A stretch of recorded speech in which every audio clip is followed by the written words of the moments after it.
اب آپ اس مبارک سلسلے کا نواں حلقہ سماعت فرمائیں۔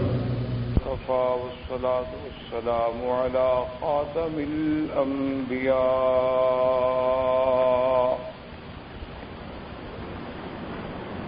سيدنا وحبيبنا وشفيعنا محمد المصطفى وعلى آله المجتبى وأصحابه النجبى اللهم صل على سيدنا محمد النبي الأمي الهاشمي وعلى آله وأصحابه نجوم الهدى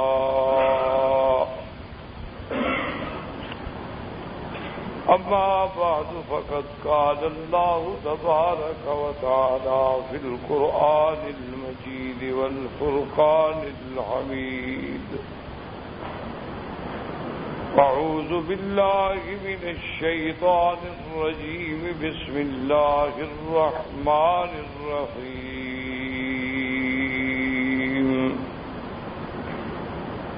هو الذي أنزل عليك الكتاب منه آيات محكمات هن أم الكتاب وأخر متشابهات وأما الذين في قلوبهم زيغ فيتبعون ما تشابه منه ابتغاء الفتنة وابتغاء تأويله وما يعلم تأويله إلا الله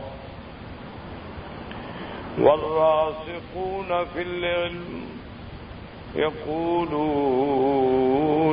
آمنا به كل من عند ربنا وما يتذكر إلا أولو الألباب قال النبي صلى الله عليه وسلم إن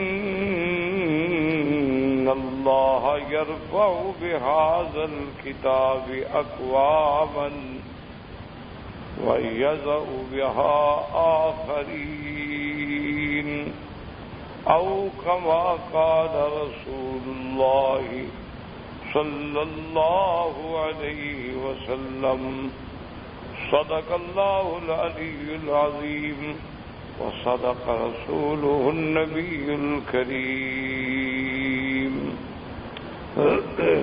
برادران اسلام، واجب الاحترام بزرگوں، دوستوں، بھائیوں، عزیز نوجوانوں، سلسلہ دروس تفسیر قرآن پاک کے ضمن میں ہم نے الحمدللہ عظمت کتاب اللہ،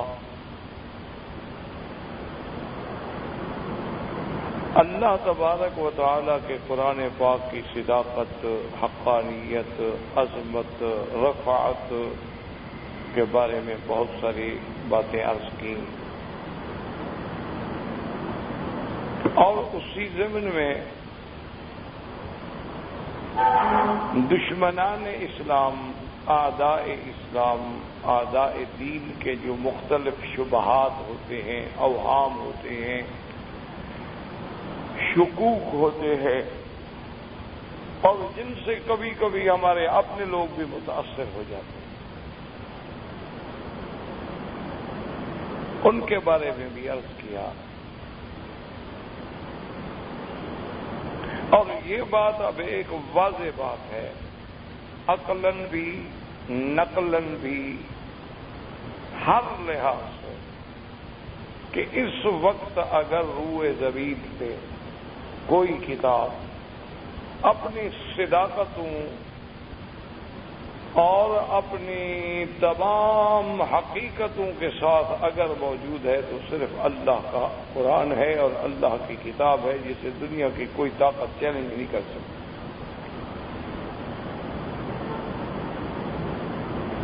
اسی ضمن میں قرآن پاک میں بعض چیزیں جو ہیں جو مصطلحات علم میں ناسخ اور منسوخ کا مسئلہ ہے۔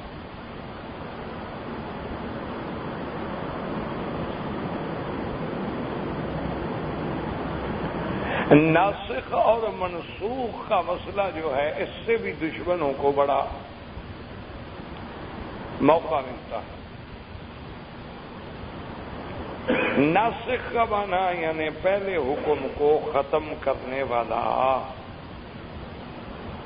منسوخ کا معنی جو حکم ختم ہو گیا، جو عام معنی ہے۔ اب چونکہ مفسرین کرام نے اور علماء نے قرآن مقدس کے اندر ناسخ اور منسوخ کا ذکر کیا ہے، اور بعض قرآن مقدس کے اپنے آیات مبارکہ سے بھی یہ بات واضح ہوتی ہے کہ ما ننسخ من آیت او ننسها نأتی بخیر منہا او مثلہا، کہ اگر ہم کوئی آیت منسوخ کر دیتے ہیں تو ہم اس جیسی یا اس سے بہتر لاتے ہیں۔ تو اب ناسخ اور منسوخ کو سمجھیں، کیونکہ اس سے بہت بڑا اعدائے اسلام نے اس سے بہت بڑا اچھالا ہے اس بات، کیونکہ وہ یہ کہتے ہیں جی کہ ناسخ اور منسوخ کا کیا معنی ہوا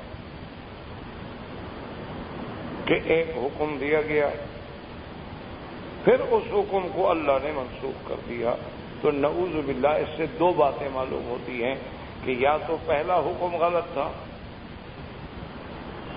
اس کو ختم کر کے دوسرا حکم دینا پڑا۔ تو مسلمانوں کا تو یہ اعتقاد ہے کہ اللہ تبارک و تعالی غلطیوں سے پاک ہے، تو پھر پہلا حکم کیوں ختم کیا گیا؟ اچھا، دوسری بات یہ ہوتی ہے کہ بربنا جہل نہ ہو تو ایک حکم دے تو دیا لیکن بھول گئے،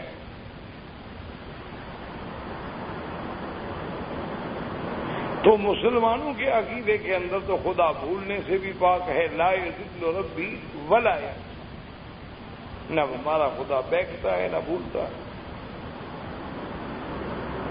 تو پھر وہ یہ کہتے ہیں کہ جی ہم یہ ناسخ اور منسوخ کو کیسے مانیں؟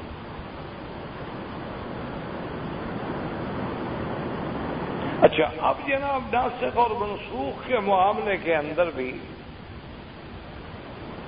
بعض علماء نے اتنا زیادہ بڑھ گئے کہ انہوں نے تقریباً 500 آیات کے بارے میں کہہ دیا کہ یہ منسوخ ہے۔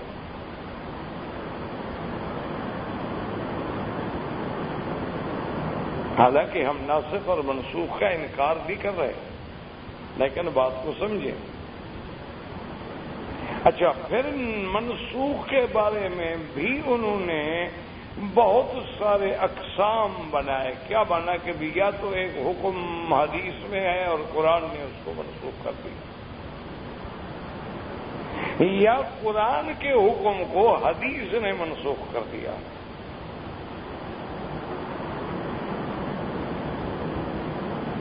یا قرآن کے حکم کو قرآن نے منسوخ کر دیا۔ اور آگے پھر منسوخ کی اور قسمیں ہیں، مثلا کہ ایک یہ ہے کہ قرآن میں جو آیت مبارک تھی اس کی لفظ بھی منسوخ ہو گئے، حکم بھی منسوخ ہو گیا، یعنی اب وہ آیت تلاوت ہی نہیں کی جاتی، نہ وہ حکم ہے۔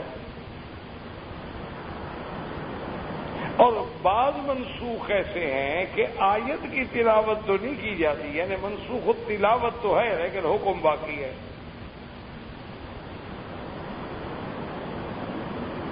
اور بعض ایسی آیات مبارکہ ہیں کہ وہ منسوخ التلاوت بھی ہے، منسوخ الحکم بھی ہے، یعنی نہ حکم باقی نہ آیت باقی.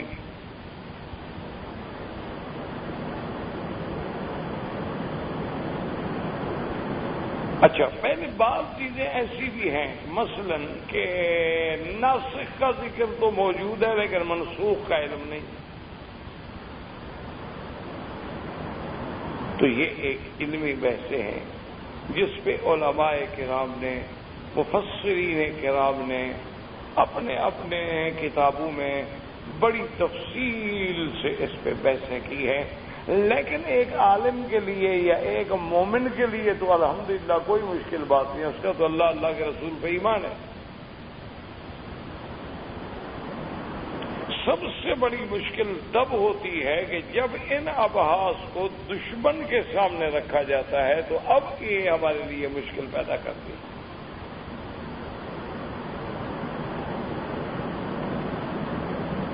تو اس لیے سمجھیں سب سے پہلی بات تو یہ ہے کہ ایک اتنا حد سے بڑھ جانا کہ قرآن میں 500 آیات تک چلے جانا، یہ بات بھی درست نہیں ہے.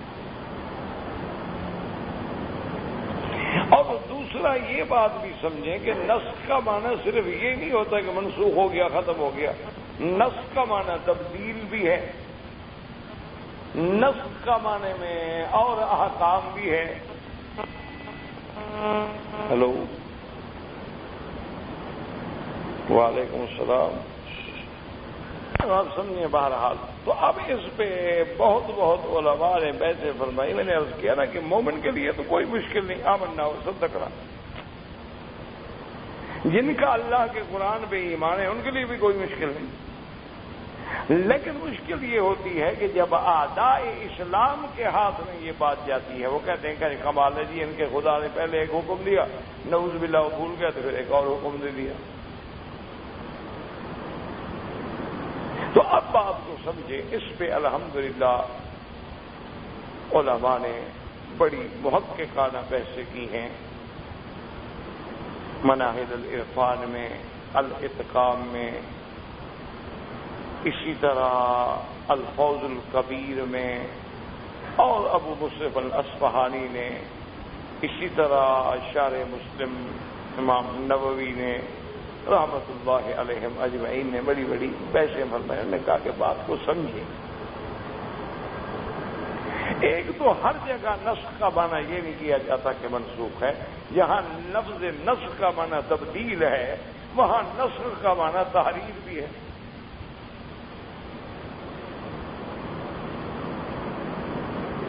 اللہ نے فرمایا کہ کنا نستنسخ منکم، جو کچھ کر رہے ہو لکھا جا رہا، تو وہاں نسخ مانے تحریر. وفی نسختها ہدی ورحمہ، اللہ کے قرآن میں نسخہ کا لفظ ہے، وہاں بھی تحریر ہے. اچھا، اسی طرح اللہ کے فرشتے جو ہیں وہ لوح محفوظ میں جو قرآن محفوظ ہے اس کو نسخ کرتے ہیں، یعنی نقل کرتے ہیں. اسی طرح محاورات عرب میں آتا ہے نسخت الکتاب، یعنی میں نے کتاب کو نقل کیا. تو ہر جگہ ایک تو نسخ کا معنی وہ نہیں لینا چاہیے تاکہ بلا وجہ لوگوں کو شبہات نہ. اور دوسری بات یہ سمجھیں کہ نعوذ باللہ نسخ بر بنا جہل، تو اللہ تو معصوم ہے، پاک ہے. اللہ کی ذات تو تمام صفات نقصان سے پاک ہے، منزہ عن سائر صفات النقص والعجز والاختلاف. تو دراصل اس کو یوں ایک مثال سمجھیں، جیسے آپ ڈاکٹر حضرات ہیں، اب ایک مریض آیا یا آپ نے میری مرض کی کیفیت کا ملاحظہ کیا، آپ نے ایک نسخہ مجھے دیا کہ جی یہ دوائیں استعمال کریں اور 5 دن کے بعد مراجعہ کریں. 5 دن کے بعد جب میں آیا تو ڈاکٹر صاحب نے پھر ساری چیک اپ کی اور دیکھنے کے بعد نے کہا جی یہ جو دوائیں میں نے 5 لکھی تھی نا، اب ان میں ان 3 دواؤں کو تو میں کاٹ دیتا ہوں، ان کی ضرورت نہیں ہے، لیکن 2 دوائیں جو ہیں ابھی مزید آپ 1 ہفتہ استعمال کریں اور پھر مجھے دکھائیں. اب ایک ہفتے کے بعد پھر میں ڈاکٹر صاحب کی خدمت میں آ گیا. انہوں نے پھر چیک اپ کی. انہوں نے کہا اب یہ دونوں دوائیں ابھی کاٹ دیں, چھوڑ دیں اس کو. اب اس کے بدلے میں ایک اور دوا لکھ دیتا ہوں, لیکن یہ ایک آپ 1 مہینہ استعمال کرتے رہے. تو اب کوئی بے وقوفی کہہ سکتا ہے نا کہ ڈاکٹر صاحب نے پہلے جو دوا لکھی تھی اگر وہ صحیح تھی تو پھر کاٹ کیوں دی, اور غلط تھی تو لکھی کیوں تھی, اور پھر 5 دن کے بعد تبدیل کیوں کر دی, 10 دن کے بعد ساری دوائیں انہوں نے تبدیل کر کے پھر ایک اور دوا دے دی. اس کا کیا مطلب ہے؟ ڈاکٹر صاحب کا نعوذ باللہ عقل ٹھیک نہیں تھا. لیکن جو سمجھدار آدمی ہے وہ کہے گا میرے بھائی ڈاکٹر نے جو کیا وہ ٹھیک کیا ہے. اس وقت مریض کی حالت کا تقاضا یہ 5 دوائیں تھیں. اب دوائیوں کے استعمال کے بعد اس میں تبدیلی آئی ہے. اب 3 دواؤں کی ضرورت نہیں رہی, اب صرف 2 کی ضرورت ہے. اب 2 دواؤں کے استعمال کے بعد اور ٹھیک ہو گیا ہے. اب ان 2 کی بھی ضرورت نہیں رہی, اب اس کے بعد ایک اور دوائی کی ضرورت ہے. تو جیسے جیسے کیفیات بدلتی گئی ڈاکٹر اس کا بدلتا گیا. تو کوئی اس کو تانا نہیں دے سکتا کہ جی پہلا آپ نے کیوں بدل دیا, اور اگر وہ صحیح تھا تو پھر آپ نے کیوں کاٹ دیا, اگر غلط تھا تو آپ نے مجھے کیوں استعمال کرایا. وہ یہ جہالت ہوگی. عقل والا آدمی یہی کہے گا. ہیلو وسلام, وہی تو میں درس میں بہرحال یہ عالم جو ہے وہ یہ ہے کہ ہم کہیں گے کہ ڈاکٹر نے صحیح لکھا. اب اسی کو سمجھیں کہ اللہ نے اگر ایک حکم دیا ہے بالکل صحیح ہے, اس کے بعد اگر حکم آیا وہ بھی بالکل صحیح. وہ تو بندوں کے حالات کا تقاضا یہ تھا.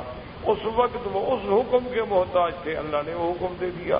اس کے بعد ان میں تبدیلی آئی, وہ اور حکم کے محتاج تھے, اللہ نے دوسرا حکم بھیج دیا. تو اس میں نعوذ باللہ خدا کے بھول جانے کی یا اللہ کی طرف نعوذ باللہ بددیانتی سے خدا کی ذات کے بارے میں کوئی نازیبا نسبت کرنے کا کسی کو کیا حق ہے. اچھا, دوسری بات یہ بات یاد رکھیں, بعض علماء نے فرمایا کہ کبھی کبھی ایک حکم عام ہوتا پھر اللہ اس کو خاص کر دیتے ہیں, تو وہ مخصوص تو ہوتا ہے, یہ نہیں کہ پہلا منسوخ ہو گیا. لیکن لوگوں نے مخصوص اور منسوخ میں بھی فرق نہ کیا, سب کو منسوخ کرتے چلے گئے. تیسری بات یہ یاد رکھیں کہ بھی اللہ تبارک و تعالی نے ایک حکم دیا ہے, وہ حقیقتاً بے اعتبار اصل کے تو باقی رہتا ہے. مثلا اللہ نے سب سے پہلے اپنے پاک نبی کو حکم دیا کہ یا ایھا المزمل قم اللیل الا قلیلا نصفه او انقص منه قلیلا او زد علیہ ورتل القرآن ترتیلا. اللہ نے حکم دیا کہ میرے مدنی محمد مصطفیٰ صلی اللہ علیہ وسلم اب آپ رات کو نماز پڑھیں. قم اللیل, تقریباً ساری رات آپ اللہ کا ذکر کریں. الا قلیلا, مگر تھوڑا سا آرام بھی کر لیں. آگے تفصیل آئی, نصفہ, یا تو آدھا آرام کریں اور آدھا اللہ کی یاد میں گزاریں. او انقص منہ قلیلا او زد علیہ, کیا مانا, یا آدھی رات تلاوت آدھی رات آرام, یا 2 حصے رات کے تلاوت 1 حصہ آرام, یا 2 حصے رات کے آرام اور 1 حصہ تلاوت. یہ اللہ نے حکم دیا. نبی علیہ السلام صحابہ سب ساری رات تہجد میں کھڑے. اب اسی صورت مبارک کے آخر میں آیا علم ان سیکون منکم مرضی وآخرون یضربون فی الارض یبتغون من فضل اللہ وآخرون یقاتلون فی سبیل اللہ. اللہ نے فرمایا, اب اللہ نے مہربانی فرما دی, چونکہ اللہ جانتے ہیں کہ تم لوگ تجارت پہ بھی جاتے ہو، جہاد پہ بھی جاتے ہو، محنت اور مشقت بھی کرتے ہو، اور کام بھی کرتے ہو، تو اب آدھی آدھی رات یا 2 حصے رات کا جاگنا چونکہ تمہارے لیے بڑا شاق گزر رہا ہے، تو اس لیے حکم ہے فقرؤوا ما تیسر من القرآن۔ اب اللہ جتنی توفیق دے اتنی نماز پڑھ لو بس، اب پابندی نہیں کہ تم آدھی رات جاگو یا 2 حصے رات کے جاگو یا 1 حصہ رات کے جاگو، بس اللہ جتنا توفیق دے، آدھا گھنٹہ 15 منٹ 20 منٹ 2 رکعت پڑھنے کا ٹائم، جتنا توفیق ہو نماز پڑھ لو، تہجد گزار بن جاؤ، آخری رات کے ذکر میں شامل ہو جاؤ۔ لیکن اب تمہارے لیے وہ پابندی نہیں ہے ان اوقات کی کہ آدھی رات پوری لگانی ہے یا 2 حصے رات کے لگانے ہیں، تو اس لیے علماء کہہ دیتے ہیں کہ گویا وہ پہلا حکم جو تھا منسوخ کر دیا گیا۔ لیکن اگر آپ ٹھنڈے دل سے غور کریں، آج بھی اگر کوئی آدمی ساری رات تہجد پڑھے تو کیا گناہ ہے؟ ایک بات کو سمجھ، آج بھی اگر ایک آدمی ساری رات طواف میں گزار دی،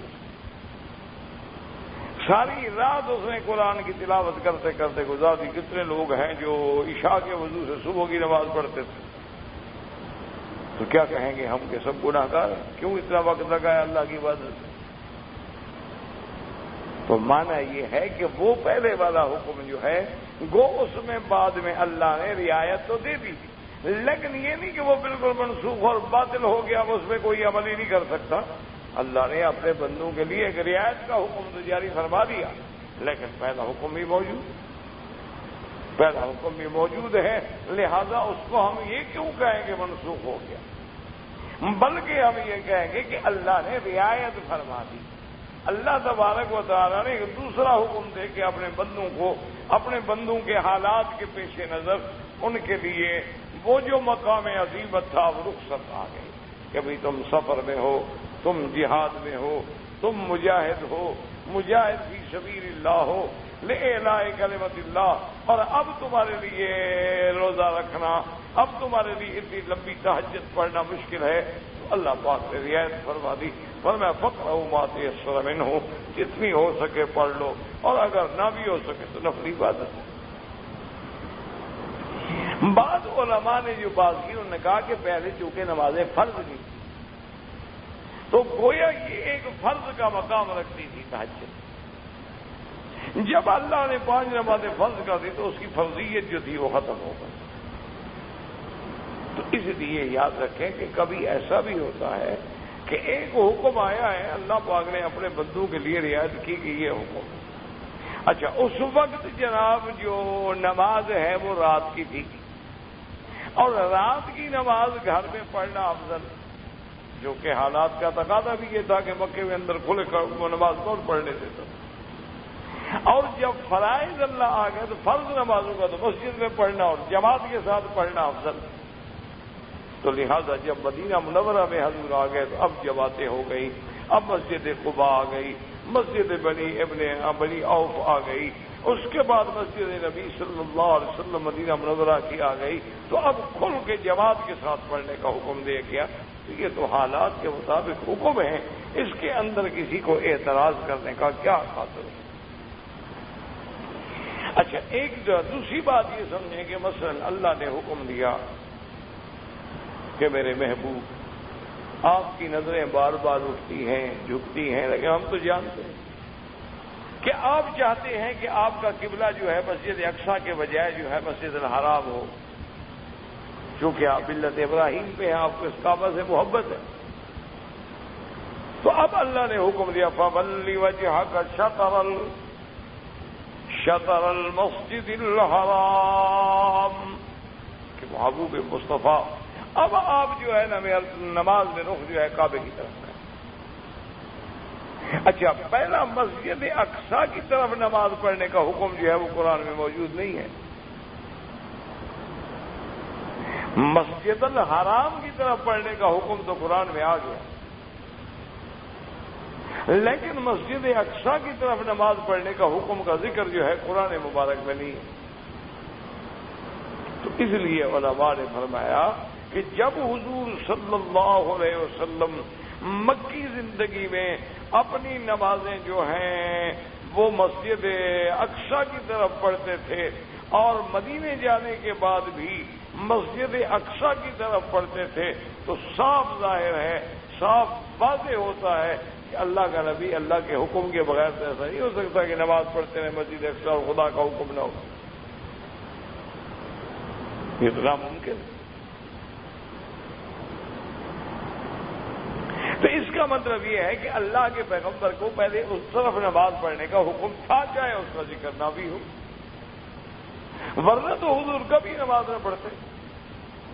آپ مکے میں بھی نماز پڑھ رہے ہیں، آپ مدینہ منورہ جانے کے بعد بھی مسجد اقصی کو نماز پڑھ رہے ہیں، لیکن تمنا تھی کہ ادھر میرا قد نرا تقلب وجهك في السماء فلنولینک قبلۃ ترضاها فول وجهك شطر المسجد الحرام۔ تو لہذا علماء نے فرمایا کہ یہ بھی ایک نسخ، لیکن بعض علماء فرماتے ہیں کہ اگر غور کیا جائے اور توجہ کی جائے تو لفظ آیت سے صرف آیت قرآن ہم کیوں مراد لیں؟ ما ننسخ من آیت او ننسخها، لفظ آیت، تو لفظ آیت سے مراد جہاں قرآن کی آیت ہو سکتی ہے وہاں معجزہ بھی ہو سکتا ہے۔ وَلَقَدْ آتَيْنَا مُوسَىٰ 9 آیات بینات، تو وہاں بھی لفظ آیات ہے لیکن مراد معجزات ہے۔ تو اسی طرح آیت سے مراد احکام بھی ہیں۔ بعض علماء کرام نے فرمایا کہ بات سنیں کہ اس کا معنی یہ ہے کہ اللہ تبارک و تعالیٰ فرماتے ہیں کہ جو حکم ہم نے احکام ما ننسخ من آیت او ننسخها، جو احکام ہم ختم کر چکے ہیں، ہیلو بھائی میں درس میں ہوں، وہ اب جناب بات کو سمجھیں کہ انہوں نے کہا کہ اصل اگر غور کریں تو مقصد یہ ہے کہ ما ننسخ من آیت او ننسخها نأتی بخیر منها او مثلها، انہوں نے فرمایا کہ آیت سے مراد احکام ہے۔ کیا مطلب کہ بھی جو احکام پہلی شریعتوں میں تھے، مثلا احکام پہلی شریعتوں میں تھے کہ سبت کے دن شکار نہ کریں، یہودیوں کے لیے حکم تھا کہ بھی تم ہفتے والے دن جو ہے شکار نہ کیا کرو، یہ حکم تھا، لیکن شریعت اسلام میں یہ کوئی حکم نہیں، ختم ہو گیا۔ اچھا، ان کے نزدیک حکم تھا شریعت سابقہ میں کہ نماز بغیر مقرر کردہ مساجد کے ہو ہی نہیں سکتی، لیکن وہ حکم ختم ہو گیا۔ جعلت لی الارض مسجدا وطہورا، اللہ نے حضور کی امت کے لیے پوری زمین کائنات کی جو ہے سب مسجد ہے، سب باغ ہے، جہاں مرضی ہے نماز پڑھ لو، کوئی مسجد جانے کی ضرورت نہیں۔ مانا یہ نہیں کہ مسجد نہ جاؤ، مانا یہ ہے کہ اگر ہم سفر میں ہیں، راستے میں ہیں، اب مسجد نہیں ڈھونڈیں گے، جہاں مرضی ہے کھڑے ہو گئے، ساری زمین مسجد۔ اب اس سے علماء نے بعض چیزیں جو ہوتی ہیں نا سمجھنے والی ہوتی ہیں، علماء نے فرمایا کہ انسان کو بڑا غور کرنا چاہیے کہ جب اللہ نے پوری زمین کو مسجد قرار دیا ہے تو جب وہ گناہ کرتا ہے تو سوچ رہے کہ میں گناہ کہاں کر رہا ہوں۔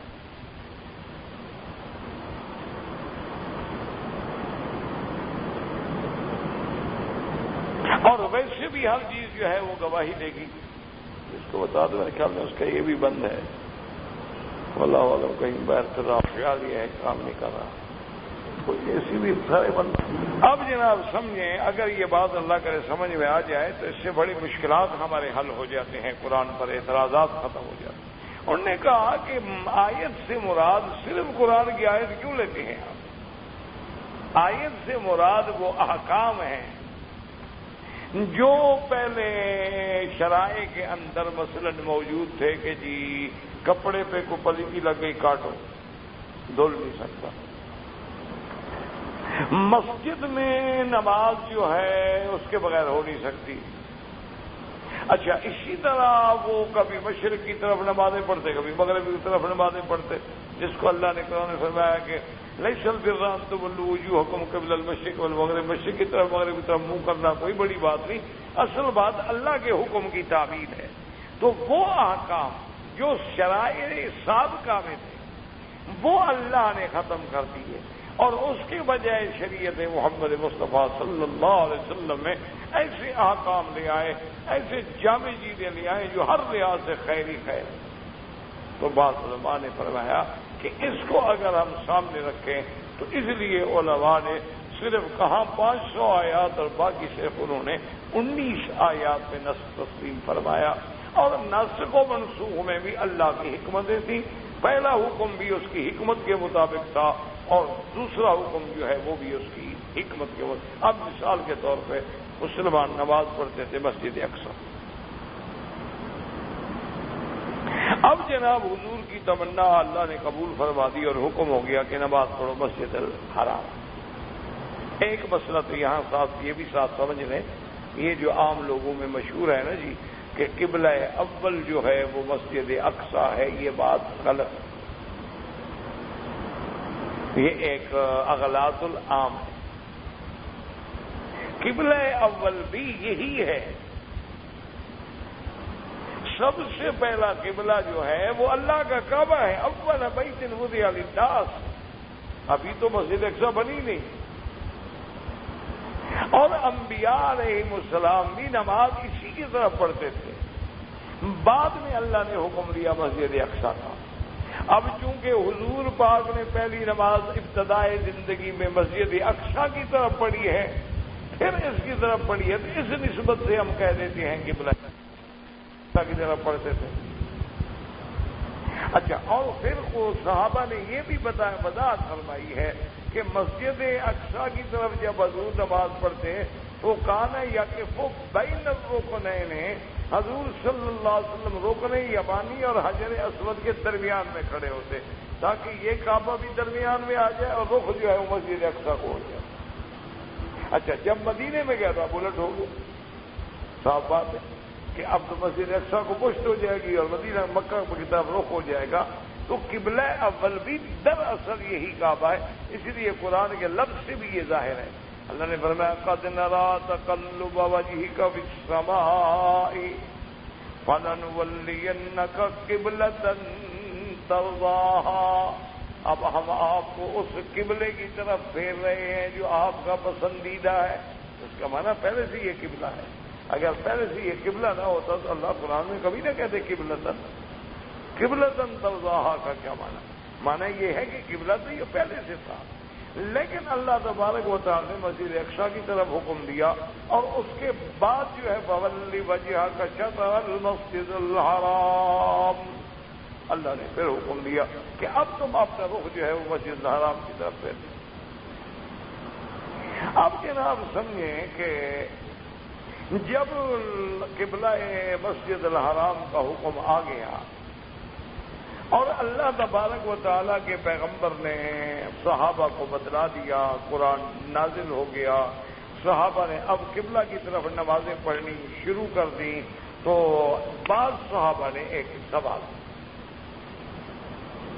انہوں نے کہا کہ یا رسول اللہ ایک ہمارے لیے مشکل ہے، اشکال ہے۔ تو حضور نے فرمایا کیا اشکال؟ نے کہا رسول اللہ کہ ہمارے جو ساتھی، ہمارے جو بھائی، جو صحابہ مسجد اقصی کی طرف نماز پڑھتے رہے اور فوت ہو گئے، ان کو تو مسجد الحرام کی کوئی نماز ملی ہی نہیں، وہ تو اپنی زندگی میں مسجد اقصی کی طرف پڑھتے تھے، لیکن موت آ گئی۔ اس حکم کے آنے سے پہلے تو انہوں نے قبلے کی طرف تو نماز بھی پڑھی، ان کے بارے میں کیا حکم؟ اللہ نے قرآن نازل فرمایا کہ وما کان اللہ لیضیع ایمانکم، اللہ نے فرمایا میرے مدنی ان کو بتلا دے کہ ان کی کوئی نماز قضا، ان کی کوئی نماز ضائع نہیں ہوگی، اللہ وہ بھی قبول فرمائیں گے، اور اللہ تبارک و تعالی جو ہے ان کے سارے احکام قبول فرمائیں گے۔ وہ جو نمازیں پڑھی ہیں انہوں نے بالکل ٹھیک پڑھی۔ اچھا، اب جناب وضاحت آ گئی کہ بھئی ادھر پڑھی ہیں تو ٹھیک ہے اور ادھر پڑھی ہیں تو ٹھیک ہے، تو اس کا کیا مطلب ہے؟ تو اللہ نے وہ بھی قرآن میں فرمایا لیس البر ان تولوا وجوہکم قبل المشرق والمغرب ولكن البر من آمن باللہ والیوم الآخر۔ اللہ نے فرمایا کہ مشرق کی طرف رخ کرو یا مغرب کی طرف، یہ کوئی نیکی نہیں، اصل نیکی تو یہ ہے کہ جو اللہ پر ایمان لائے اور اللہ کے حکم کی تعمیل کرے۔ تو اب دیکھیں کہ ان میں کتنی بڑی حکمت تھی کہ اگر ساری زندگی صرف مسجد اقصی ہوتا یا ساری زندگی صرف مسجد الحرام ہوتی تو ہندو تو کہتے بھائی تو ہم اگر پتھروں کو پوجتے ہیں تم بھی پتھروں کو پوجتے ہو، ہم اگر پتھر کی پوجا کرتے ہیں تو تم بھی پتھر کی پوجا کرتے ہو۔ ہیلو السلام، میں ابھی درس میں ہوں، آدھے گھنٹے کے بعد فون کریں۔ تو اللہ تبارک و تعالی رحمت فرمائے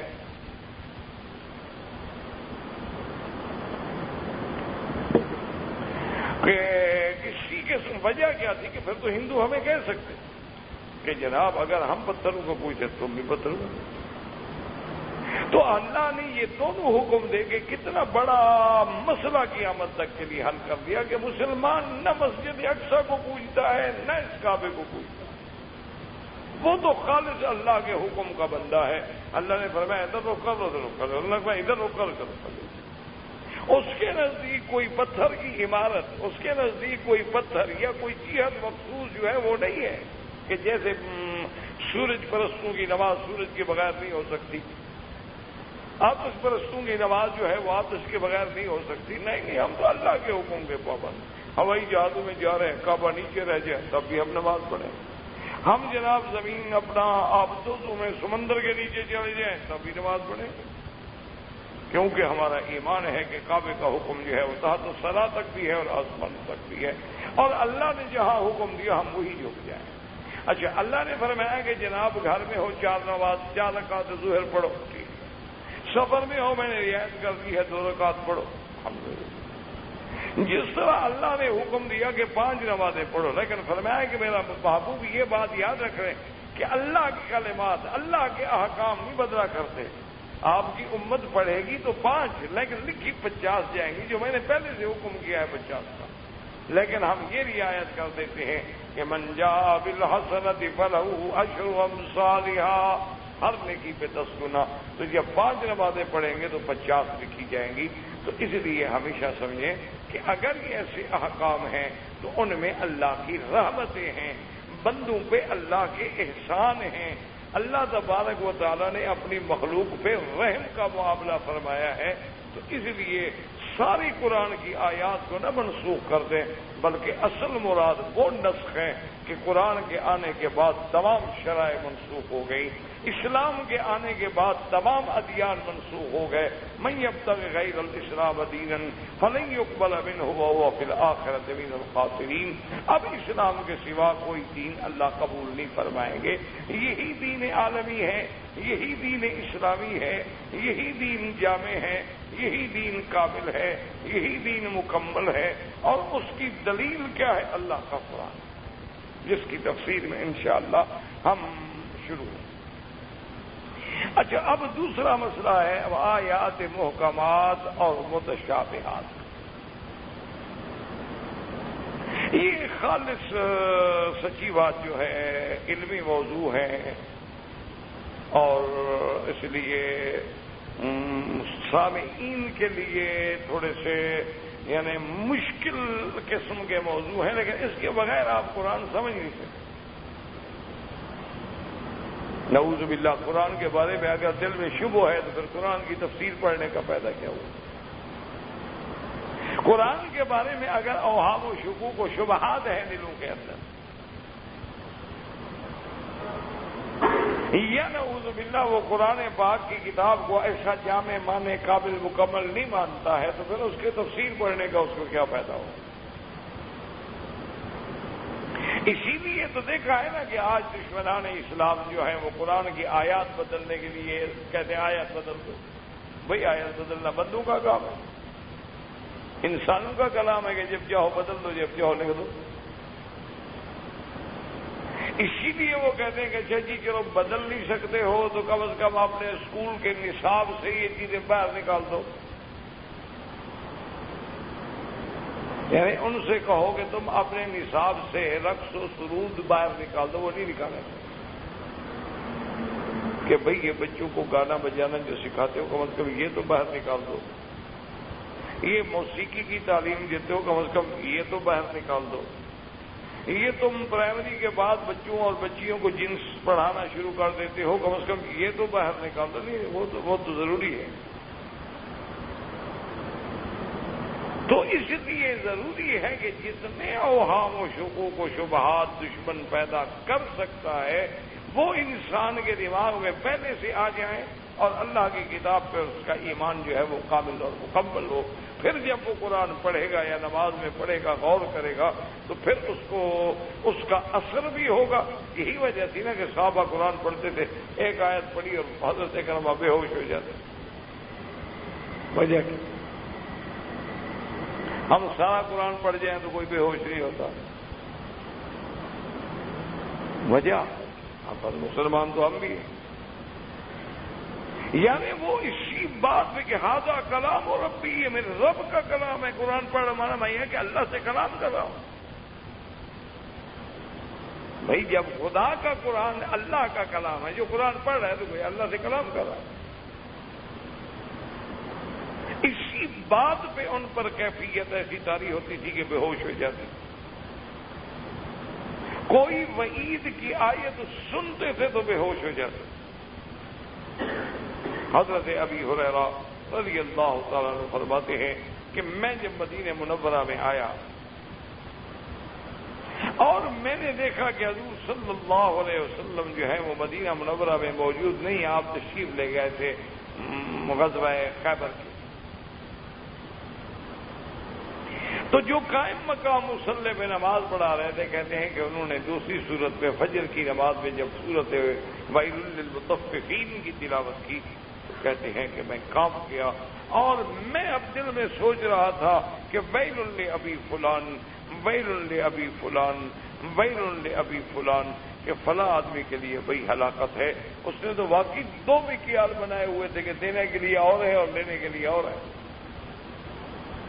تو جب قرآن پڑھا، قرآن کو کیسے منطبق کر رہے ہیں کہ قرآن نے کہا خبردار ناپ تول میں کمی نہ کیا کرو، یہ نہیں کہ دینے کا اور ہو لینے کا اور ہو۔ تو کہتے ہیں کہ جب میں نے قرآن کی حیثیت سے فوراً میری نظر گئی کہ فلاں آدمی جو ہے ایسا کرتا تھا اور اس کے دو مکیال تھے، دو سا تھے، دینے والا اور تھا اور لینے والا اور۔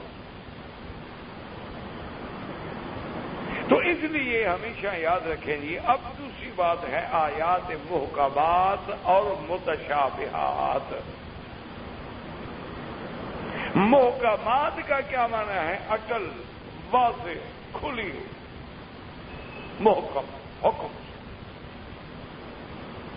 متشابہات کا کیا معنی ہے؟ متشابہات کا معنی ہوتا ہے اس کی مثل۔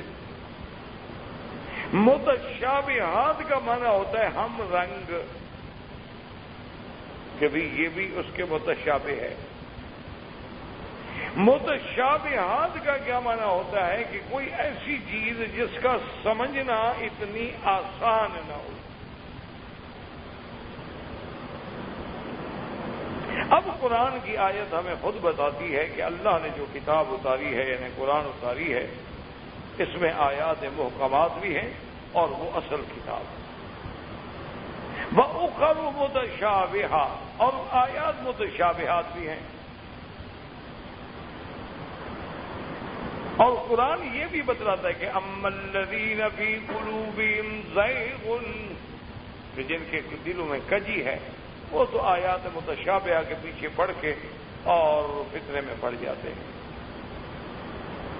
اور جو راسخ فی العلم ہیں، جن کو اللہ نے صحیح علم دیا ہے، وہ کہتے ہیں کہ کل من عند ربنا، تمام آیات اللہ کی طرف سے ہیں۔ ہم محکمات جو واضح ہیں اس پہ عمل کرتے ہیں، متشابہات پہ بھی ہمارا ایمان ہے، لیکن اس کا اصل جو ہے وہ اللہ جانتے ہیں۔ یہ جو راسخین فی العلم ہے ان کو اللہ نے علم دیا ہے، لیکن کل من عند ربنا۔ اب جناب بات سمجھیں کہ اس میں بہت علماء نے بحثیں کی ہیں. وجہ کیا ہے کہ دشمنوں نے آیات متشابہات اور محکمات کو بھی اپنے لیے بہت بڑا ہدف بنایا. انہوں نے کہا کہ جی کمال ہے کہ قرآن ایک جگہ تو کہتا ہے کہ الف لام را کتاب احکمت آیاتہ، کہ قرآن کی ساری آیات جو ہے محکم ہے. اور دوسری جگہ قرآن کہتے ہیں اللہ نزل احسن الحدیث کتابا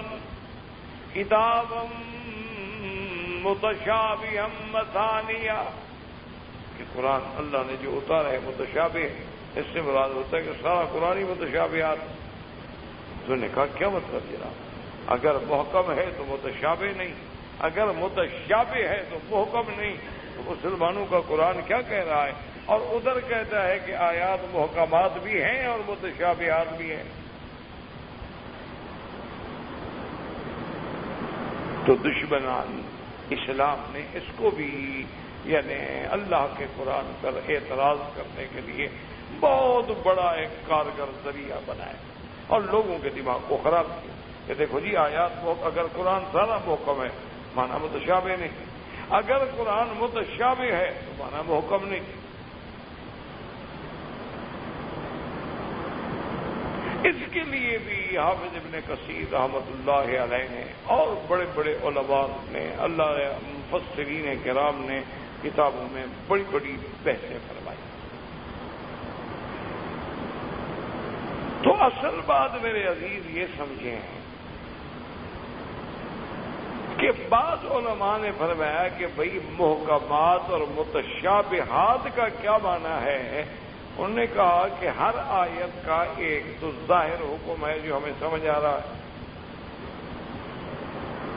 اور ایک آیت کا بطن ہے جس کا پتہ اللہ کے سوا کوئی نہیں، لہذا وہ متشابہ ہے. بہرحال لوگوں نے کہا تو صحیح، لیکن یہ بھی دلیل اتنی قوی نہیں. تو پھر تو معنی یہی بنے گا نا کہ قرآن میں ظاہر محکم ہو گیا، باطن متشابہ ہو گیا، یعنی محکم بھی ہے متشابہ بھی ہے. تو اگر محکم ہے تو متشابہ نہیں، اور متشابہ ہے تو محکم نہیں. اچھا، بعض علماء نے فرمایا کہ نہیں، اصل بات یہ نہیں. متشابہات سے مراد یہ ہے کہ جہاں مثال ہے یا مجاز ہے یا استعارات ہیں وہ متشابہات.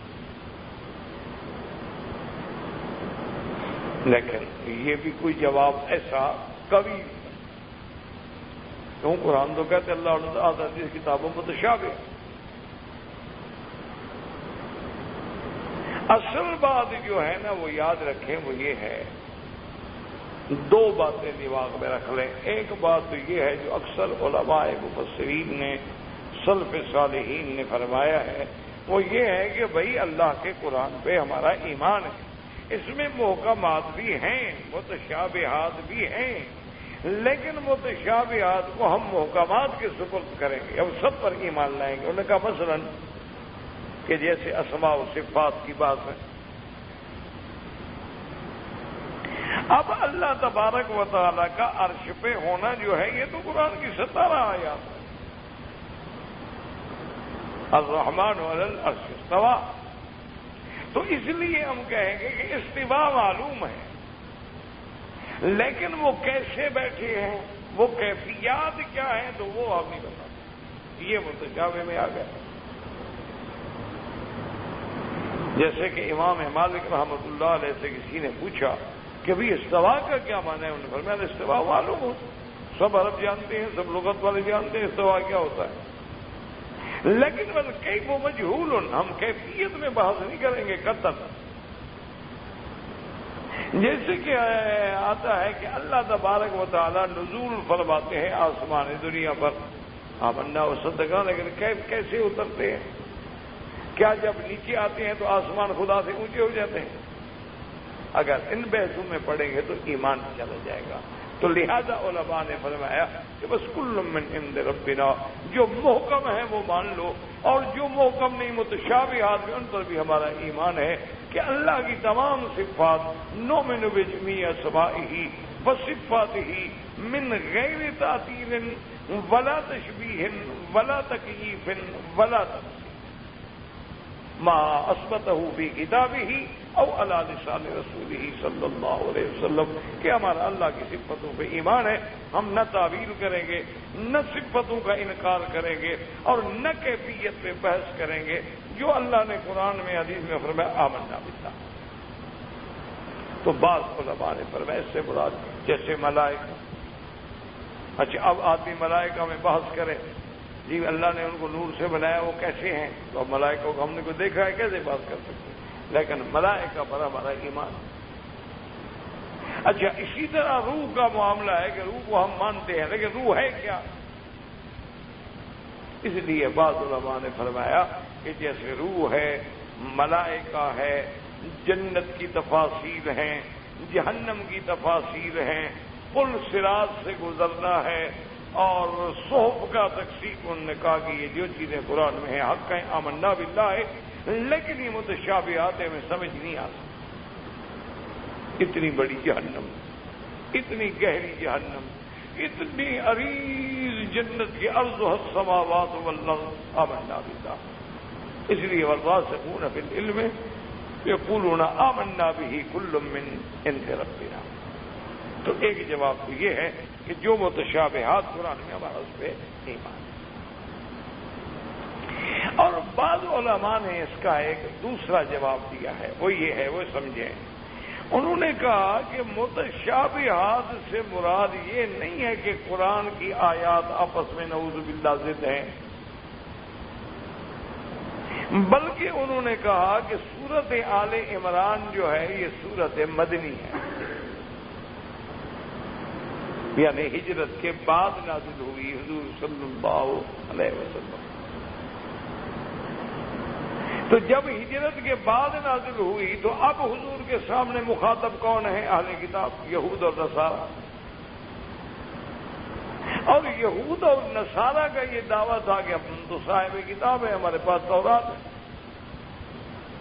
ہمارے پاس انجیل ہے،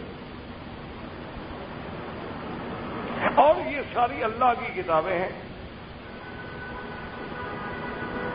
تو اب جناب یہ دیکھیں، وہ کہتے ہیں کہ جب ہمارے پاس خود اللہ کی کتاب موجود ہے تو ہم آپ کی کتاب کیوں مانیں؟ تو یہ لوگ تھے جو اسلام کے مقابل تھے۔ اچھا بعض لوگ جو ہیں وہ یہ سمجھتے تھے کہ بھئی کچھ ہمارے قرآن میں آیات جو ہیں متشابہات، یعنی ان احکام سابقہ سے، تورات سے، انجیل سے بھی ملتی ہیں، ان کے متشابہ ہیں، ان جیسی ہے، لہذا ہم تورات کو کیوں نہ دیکھیں، کیوں نہ فائدہ اٹھائیں۔ اس کی ایک حدیث میں مثال بھی موجود ہے کہ ایک دن سیدنا عمر رضی اللہ تعالی عنہ حضور کی مجلس میں بیٹھے تورات کے اوراق کا مطالعہ کر رہے تھے۔ حضرت ابو بکر نے دیکھا کہ حضور کا چہرہ مبارک غصے سے سرخ ہو رہا ہے، تو انہوں نے کہا کہ عمر کیا کر رہے ہیں؟ دیکھتے نہیں حضور کا پاک صلی اللہ علیہ وسلم ناراض ہو رہے ہیں؟ تو حضرت عمر نے فوراً کہا رضینا باللہ ربا وبالاسلام دینا وبمحمد نبیا،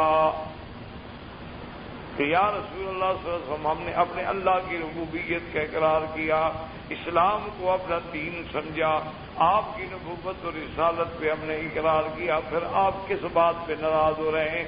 اب حضور جوش میں آئے، فرمایا عمر تم تورات قرآن کے ہوتے ہوئے تورات دیکھ رہے ہو، لو کان موسیٰ حیا ما وسعہ الا اتباعی، آج اگر موسیٰ علیہ السلام بھی زندہ ہوتے ان کو بھی میری اتباع کے بغیر چارہ نہ ہوتا، تو جب قرآن موجود ہے تو اب تورات دیکھنے کا کیا مطلب؟ تو اس لیے علماء نے فرمایا کہ دیکھو جیسے اللہ نے قرآن اتارا اسی طرح اللہ نے سابقہ کتابیں بھی اتاری، اس لیے قرآن کہتے ہیں ان ھذا لفی الصحف الاولی صحف ابراہیم وموسیٰ، اور کہیں قرآن کہتا ہے وَإِنَّهُ لَفِي زُبُرِ الْأَوَّلِينَ، تو اب قرآن کے ان آیات کو سمجھو. والذی انزل علیہ آیات والذی انزل علیہ الکتاب، جس نے کتاب اتاری، آیات محکمات ہن ام الکتاب. تو بعد میں فرمایا کہ قرآن جو ہے یہ اٹل حقیقت، قرآن جو ہے یہ کامل ہے، مکمل ہے، اٹل ہے، جس میں کسی قسم کا کوئی لچک نہیں ہے. اور پھر قرآن جو ہے اس نے جو سابقہ دین، سابقہ کتابوں کی اچھی چیزیں جو تھیں، تمام علوم کو اللہ نے اس قرآن کے اندر بھی ذکر کر دیا.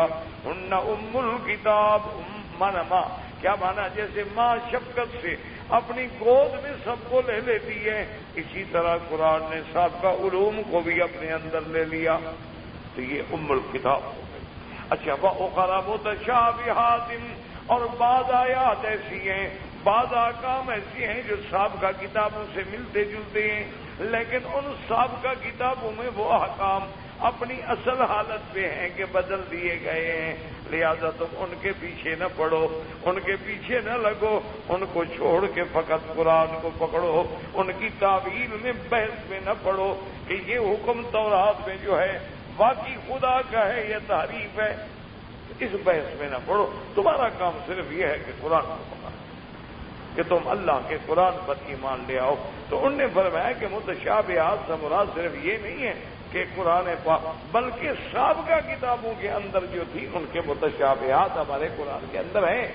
لیکن جب قرآن کا حکم واضح ہے تو ہمیں واضح حکم پر عمل کرنا چاہیے، نہ کہ ہم ان کتابوں کے پیچھے پڑ جائیں، کیونکہ ان کی کتابوں میں تو تحریف ہو چکی ہے. یعنی آپ اندازہ کریں کہ موجودہ تورات جو اس وقت لوگوں کے پاس موجود ہے، اس میں لکھا ہے کہ اللہ تبارک و تعالیٰ کے ساتھ حضرت یعقوب نے کشتی لڑی. یہ تورات جو موجود ہے اس میں لکھا ہوا، اس میں لکھا ہوا ہے کہ اللہ کے ساتھ یعقوب علیہ السلام نے، یعنی یعقوب علیہ السلام کو دوسرا نام اسرائیل تھا، کہ وہ کشتی لڑی اور بڑی آخر اسرائیل نے اللہ کو ہرا دیا. اچھا خدا ہے کہ جیسے یعقوب بھی غالب آ گئے.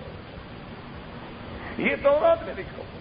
اچھا تورات میں یہ بھی لکھا ہوا ہے کہ جب قوم نوح پہ طوفان آیا تو فرشتے روتے ہوئے گئے، انہوں نے اللہ کو جا کے خبر کی کہ یا اللہ آپ کا کنبہ، آپ کا ایال، چونکہ الخلق ایال اللہ، آپ کا کنبہ جو ہے وہ تو ڈوب رہا ہے. کہتے ہیں خدا رونے کے بیٹھ گیا، آنکھیں بھی سرخ ہو گئی. یہ تورات اللہ میں رونے لگ گیا کہ اب کیا کریں، میرا تو کنبہ ڈوب رہا ہے. اچھا خدا ہے. اچھا یہ اللہ پاک رحمت فرمائے، ہمارے جو بعض حلوائی ہیں نا، انہوں نے بھی اپنی کتابوں میں لکھا ہے، انہوں نے بھی اپنی کتابوں میں لکھا ہے کہ پیران پیر کو دستگیر کیوں کہتے ہیں. تو انہوں نے کہا کہ اصل وجہ یہ تھی کہ اللہ پاک اور پیران پیر جنت میں سیر کر رہے تھے، واک پہ نکلے تھے دونوں کٹے، اللہ بھی یہاں اور پیران پیر ہاتھ میں ہاتھ ڈالے سیر کے نکلے تھے، برسٹ واک کر رہے تھے. اور وہاں کیلے کا ایک چھلکا پڑا تھا تو اللہ میاں کا پاؤں نعوذ باللہ پھسل گیا.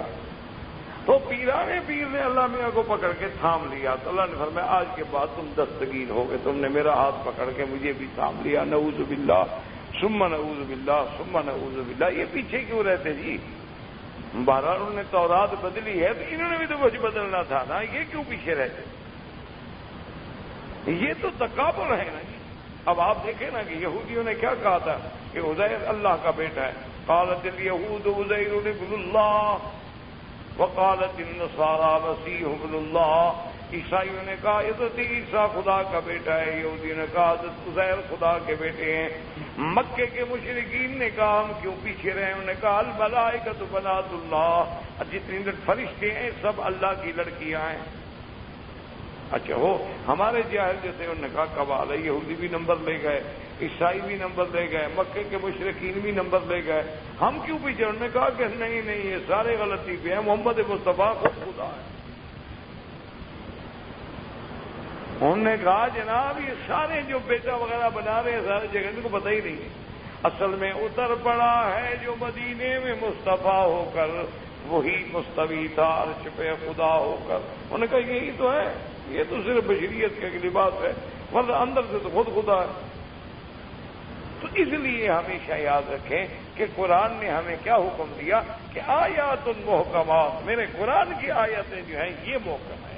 تلک آیات الکتاب و قرآن مبین، اور کہیں فرمایا نزل بہ الروح الامین علی قلبک لتکون من المنذرین بلسان عربی مبین، اور کہیں فرمایا انا انزلناہ قرآنا عربیا لعلکم تعقلون، انا جعلناہ قرآنا عربیا لعلکم تعقلون۔ تو اللہ نے فرما دیا کہ قرآن ام الکتاب ہے، قرآن محکم ہے، قرآن اٹل حقیقت ہے، جس میں کسی قسم کا کوئی شک ہو نہیں، لا ریب فیہ، نہ کوئی شک نہیں اس کے اندر، ہدی للمتقین۔ اور جو پہلے متشابہات جو ان آیات میں گزری ہیں تو ان کی تعویل میں کیوں پڑھتے ہو؟ صرف قرآن کو دیکھو، جو قرآن میں حکم ہے، فرمان رسول میں حکم ہے، اسی کو لے لو۔ تو علماء کرام نے ان مشکل مسائل پر، یعنی میں نے اپنے طالب علم کی حیثیت میں کوشش کی ہے بات سمجھانے کی، اللہ قبول فرمائے۔ ربنا تقبل منا انک انت السمیع العلیم وتب علینا انک انت التواب الرحیم، وصلی اللہ تعالی علی خیر خلقہ سیدنا محمد وعلی آلہ واصحابہ اجمعین۔ اللهم صل على سيدنا محمد وعلى آل سيدنا محمد كما صليت على إبراهيم وعلى آل إبراهيم في العالمين إنك حميد مجيد۔ مجيد